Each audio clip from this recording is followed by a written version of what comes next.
Alright, hey YouTube. Hope everybody's doing well while in quarantine right now. It's a beautiful day here. So I figure I'd get outside and talk a little bit about the Farley. I had a couple people in prior videos ask me if I still had my Moonlander, and the answer is yes. However, I do have a new bike right now. So yeah, basically I'd been riding this thing since 2013, I think.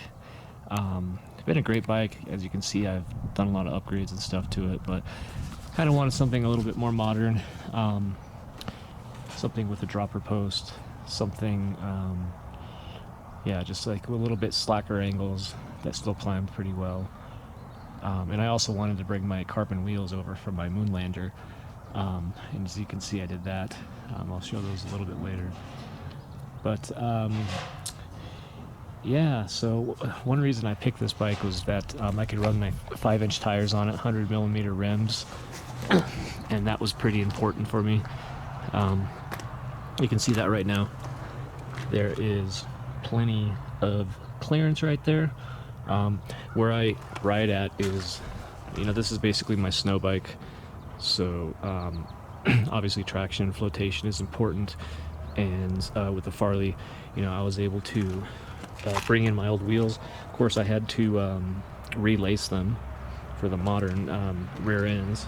Of course, on the Moonlander you have the offset rear wheel and different axle diameters. So, and I also wanted to get a bike from a local bike shop, and the Trek Farley fit the bill. Yeah, so sizing is kind of a tricky thing for me. I'm 5'10", and a lot of people my height are kind of in the middle of sizes between mediums and large, and it can be tough to get a bike that fits you properly. And one of the things that was cool about the Trek Farley was, I rode a medium and a large. Neither of them felt right. The large felt a little bit better, so I ended up getting the large, and what I did was pulled the rear wheels back, and that made, or forward I should say, that made all the difference in the world. I kind of like a shorter wheelbase on my snow bikes just for slow speed stability, because let's be honest, when you're snow biking, on average you're going a lot slower than like a normal bike, and having a little bit shorter wheelbase, for me at least, helps with stability, and bringing that forward, almost all the way forward, helped a lot. And I still have no clearance issues, as you can see. And these are big surly lues. Yeah, and excuse the sealant coming out the back. These tires are old. I should probably replace these. You can see the tire sealant is oozing out the sidewalls. So that'll be on my list to change. And yeah, this is a Trek 9.6. I think the 9.8 is the top end model. I already had carbon wheels that I wanted to bring in, and it wasn't worth spending that many thousands of dollars extra for the 9.8. So I just got a dropper post and the 9.6. And apart from carbon cranks and like the top end group set, this is basically a 9.8. And another thing is, the Trek came stock with 27.5 plus. These are 26 inches, but with this big beefy tire, it comes out to be pretty close. I'll post a picture in there of like the two of them right next to each other. There wasn't much of a difference in diameter.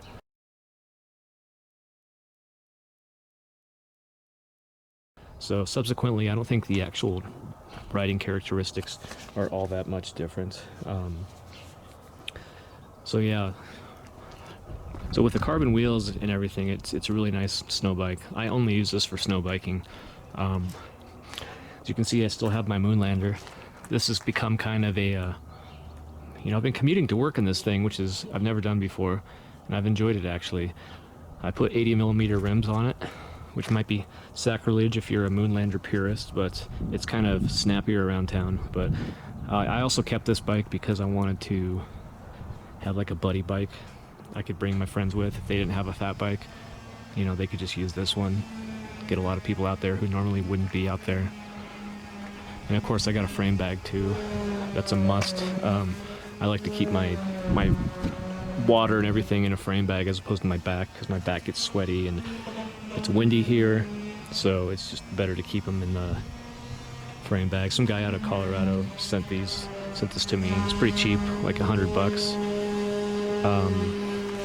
So yeah, what else here? Yeah, I think this geometry was modeled after, I'm sure they just, you know, copied pasted this geometry from another bike, like their Stash. I know Specialized did that with their Crave.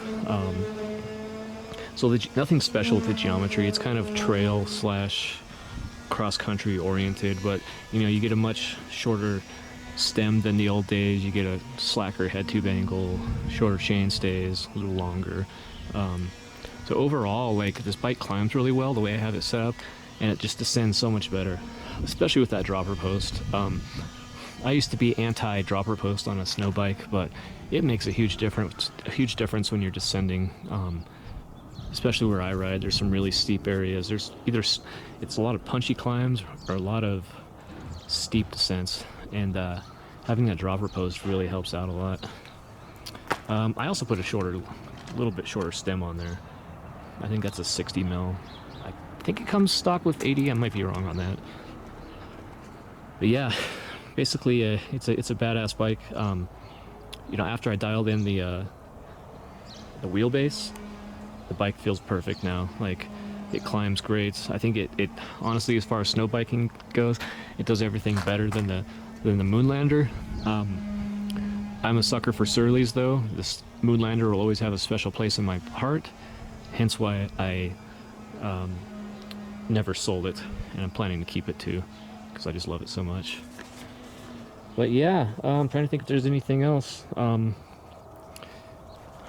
Yeah, and another thing is the wheels that came with the truck Farley. They're not really aggressive like the Bud and Lose. I think those are still the best snow biking tires you can get for at least where I live, where the snow can be really deep and sloppy. Sometimes it sets up really nice, and you could probably ride a normal mountain bike on there. Of course, I wouldn't advise that, but having these wide, knobby tires helps out a lot. I think I'm willing to take a little weight penalty hit for the extra flotation. But yeah, if you guys have any questions, put them in the comment section below. And thanks for stopping by.